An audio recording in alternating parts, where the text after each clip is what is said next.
Alright guys, welcome back to another Star Wars Battlefront 2 video. And in today's video guys, I want to go over the new weapons that have been released in the Age of Rebellion update for Star Wars Battlefront 2, which are of course the E11D, the DL18, the T21 and the Cycler Rifle.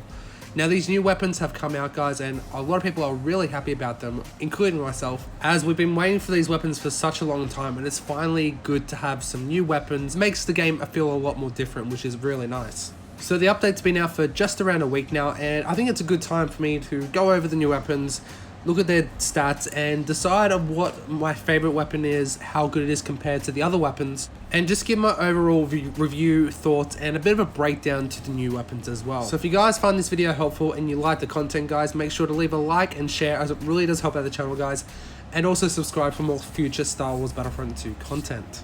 But without further ado, let's get straight into the video.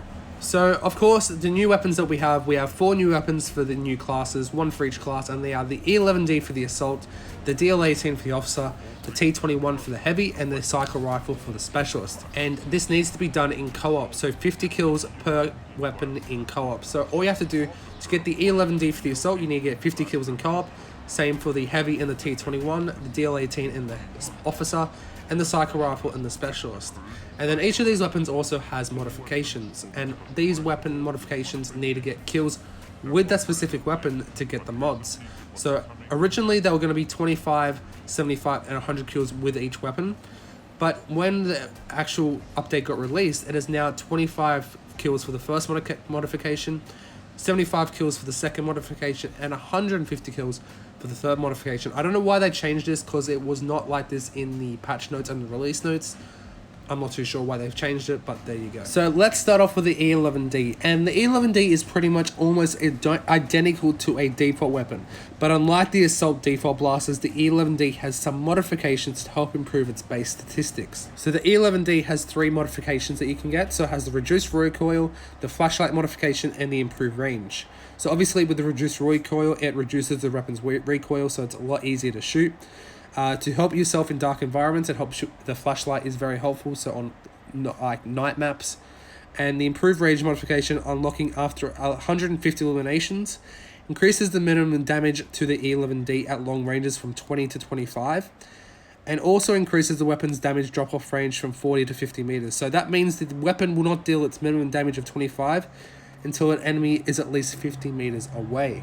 So the E11D at close range will do a body shot of 35 damage and a headshot of 66 damage.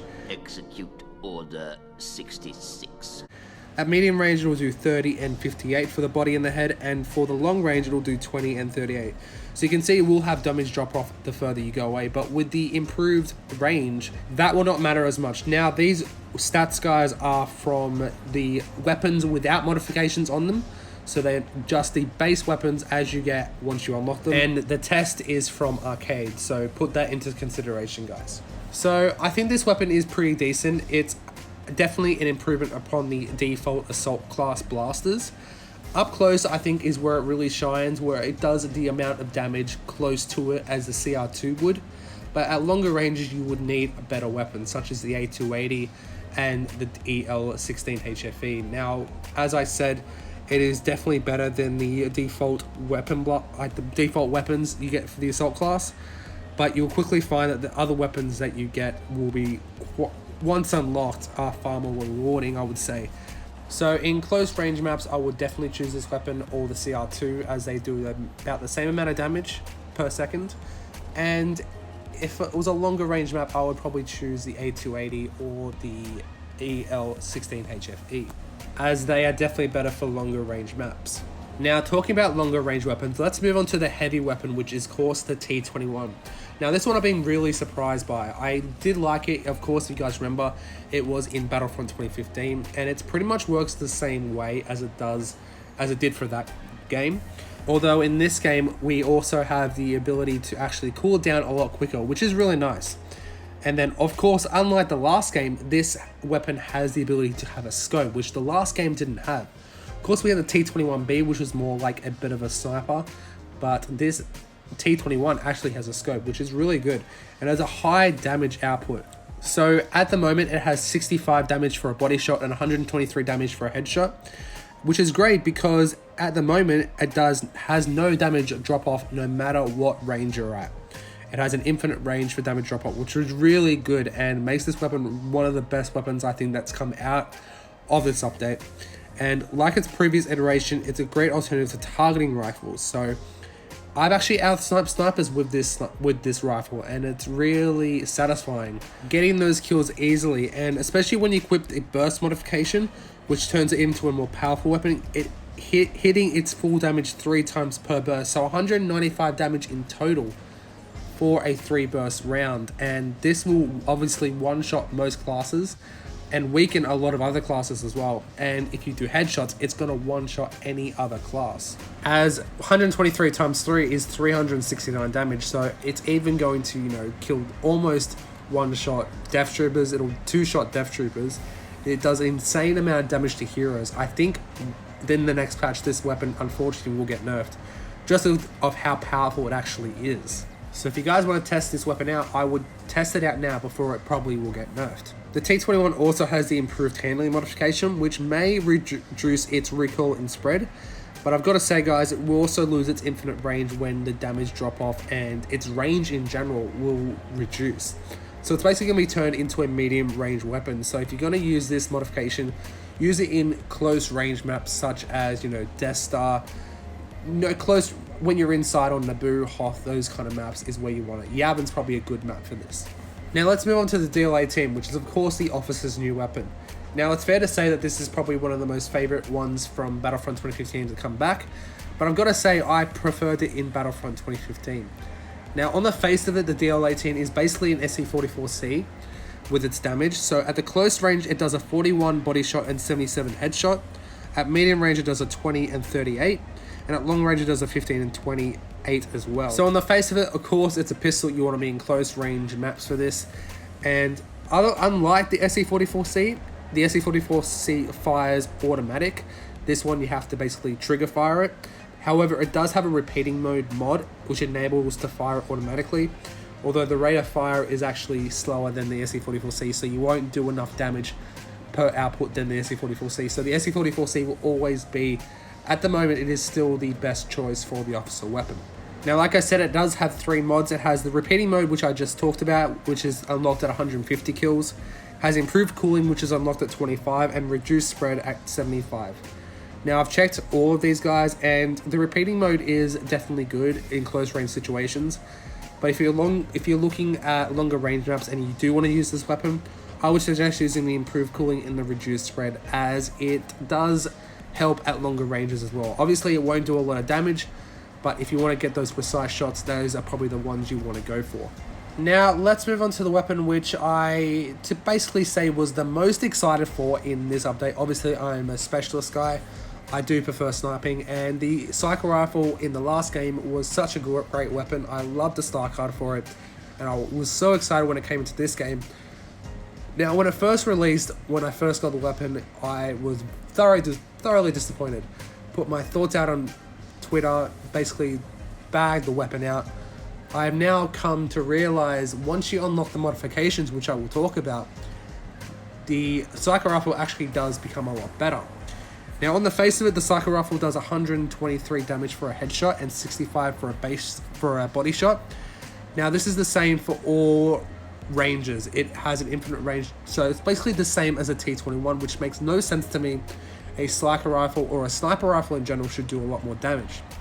Now, at the moment, I've actually done 149 damage for a headshot in some cases. I don't know if it's been a bug, but apparently you shouldn't be doing that much damage.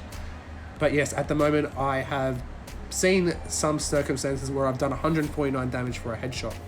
So that is 1 point off a one shot for most classes. Now, when it comes to the other specialist sniper rifles, damage-wise, it is actually third in the ranks. Obviously, the NT242 is the highest damage output. Next comes the IQA11, and then comes the Psycho Rifle. Now, the difference between the IQA11 and the Psycho Rifle, the IQA11 will obviously would basically two-shot anyone, especially in the head. The Psycho Rifle, you probably have to do 3 body shots, or to headshots if you're very precise. You have to be really precise with this weapon. And I feel the only way to actually field this weapon properly is to actually use the reduced recoil and the improved cooling and just disregard the dual scope, because it is probably the only way it is going to make up for its slow rate of fire, which it does normally. And I've just figured out I made an error, guys. It's actually not improved cooling, it's actually improved weapons handling, kind of like weapons handling. The cooling does increase, and it also increases the fire rate, so it actually is more like the IQA once you get that mod unlocked as well. So before I unlocked the mods, I was actually skeptical about this weapon. I think it needed to be buffed. At the moment, I don't think it really needs to be buffed. The only thing I wish it could happen is to change maybe the dual zoom or one of the other mods to actually make it go through shields like it did in the last game, or actually just make it go through shields in general. I think that'll change up the meta of the game. That's what I think. Let me know what you guys think in the comment section below, but that's what I think. I think it could be a nice change and actually make people use it a lot more. But as you guys can probably see, it's been a bit of a love-hate relationship for me in the Psycho Rifle.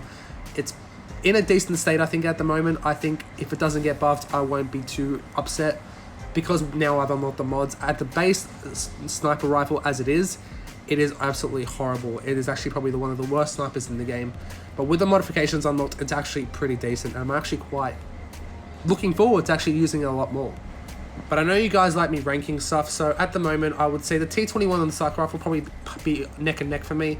I think once that T21 probably does get nerfed, it'll probably go into second place for me.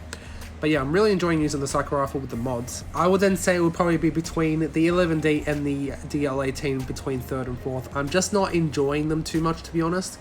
Obviously, you guys know I don't use the Officer too much, so I don't use those weapons at all. And then the assault weapon, I just think there's like I said, there's the A280 and the CR2 and the EL16 HFE is probably just a bit better than what it is at the moment. I know a lot of people are raving about it, just my own personal preference, I just don't enjoy using it.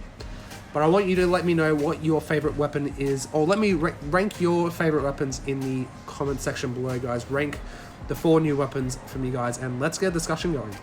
But I hope you guys enjoyed this video, guys. If you guys found it informative, don't forget to leave a like, comment, share, and subscribe if you guys are new for more Battlefront 2 content in the future. If you guys enjoyed the video, thank you guys so very much for watching, and as always, may the force be with you all, always.